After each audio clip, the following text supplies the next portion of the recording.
We really had to like produce an actual event and then shoot at it. Yeah. I quit. Hey everybody, welcome to The Other Show. I'm Sarah. And I'm Chris. And we're here talking about episode 2 of The Other Two with Drew and Helena. Yay. Hello. Hi. Hello. Hello. So this episode is Chase goes to a premiere. Hey cuties, I'm about to hit the red carpet with my manager Streeter. Say what's up, Streeter. What's up? So this episode, a lot of our season takes place at like big events for Chase, and this is kind of the first one of those where we had to like produce a movie premiere, and then we shot our episode at it. It was and hard and unbelievable. cool. Yeah. We just wanted it to feel legitimate because Yeah. we wanted to help legitimize Chase and the world that these two doofs are entering. You know how, like, in real life, you're gay? Yes. Well, the ad guys love that. In fact, one of the guys wanted me to tell you that his brother is also gay. Cool. But the thing is, they think that the character is straight. More than 12 years ago, I went in for an audition. I don't even know what it was for, but all I had to do, I didn't have any lines. I just had to do pantomime, like laying fertilizer. I just had to like mime laying fertilizer and say no lines. And then when I was done, they were like, that was great, that was great. So I think, this is sort of like a suburban guy. I think he's, got a wife. So I just want to try it again, like a little more like basically saying a little straighter without saying it. And I was like, how do I mime laying fertilizer straighter? Though I can see it was probably pretty gay. So I was like, what do I do? So then I just did it again, but I was sort of like, and I just like coughed and cleared my throat. I have a wife. I was like, I guess a straight person would like cough more while they did it.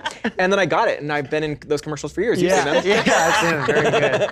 Like it's played for comedy that you had to reshoot this audition and do it less gay. Yeah. But then at the very end where you feel guilty that you allowed yourself to do that. Yeah, you kind of see like Cary sort of like dealing with internalized homophobia at the Yeah. end with the waiter being like, he's like, oh, no, for me, it was just, they wanted it louder, yeah. And like, I've dealt with that in real life, where you're Yeah. like, you're self-hatey, being a queer actor, you're like trying to navigate this world, and it's like a very difficult area Yeah. that you make missteps in, and it's like, Well, it's like, what do other people want you to be? But then regardless of what they want, like, will I allow myself to change because Yeah. of what I think people want? yeah, I feel for Cary. I feel like to talk about Yeah. the character. I feel for Cary, but it's like, he's in like a tough, because you're like, oh, I need this money. Totally.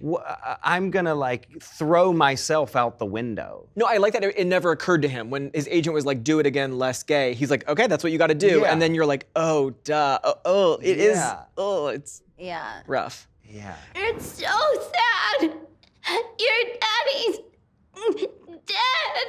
Oh no. My daddy's dead. Kate Simpson plays Brillin. We really, going into casting, couldn't tell if we should cast young and make them look older or cast older and just be like, they're 11. We just like, didn't know what was gonna work comedically. Kate made me laugh so hard. It was so hard to keep a straight face when she was going into like bursting into tears about my daddy being dead. Yeah. And her face was just so, like, she was so deeply, and even in between Kate takes, like, Kate is such a sweet person. Yeah.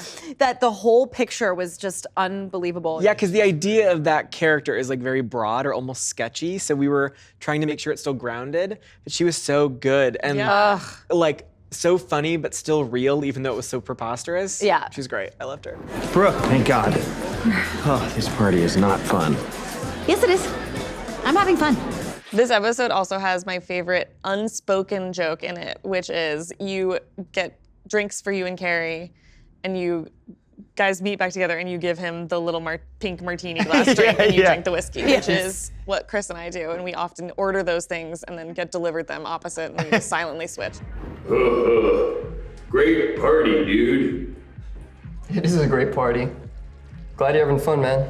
Oh, no, I'm auditioning for a commercial. A fun thing about that fart commercial is this is the third time it's been written because we tried it twice at SNL as a sketch. Yeah. We tried it once with Paul Rudd and once with Julia Louis-Dreyfus. It went really well at the table, and then at dress rehearsal, it ate shit. Died. Because the whole sketch was predicated on him making very small like fart smells. Right. So it's very like subtle and small, and just like a huge audience, like it's not gonna work. Yeah. And then we were like, well, we'll try it again with Julia Louis-Dreyfus, and it didn't work again. And we were She like, was you know what? one of the You know what this was casting. missing? Drew Tarver needs to do this. Yes. Carver. Julie Yes. Louis-Dreyfus. Face. Julia can't do couldn't make it. Paul Rudd couldn't make it work. Get her, Tarver. Tarver. I made it work.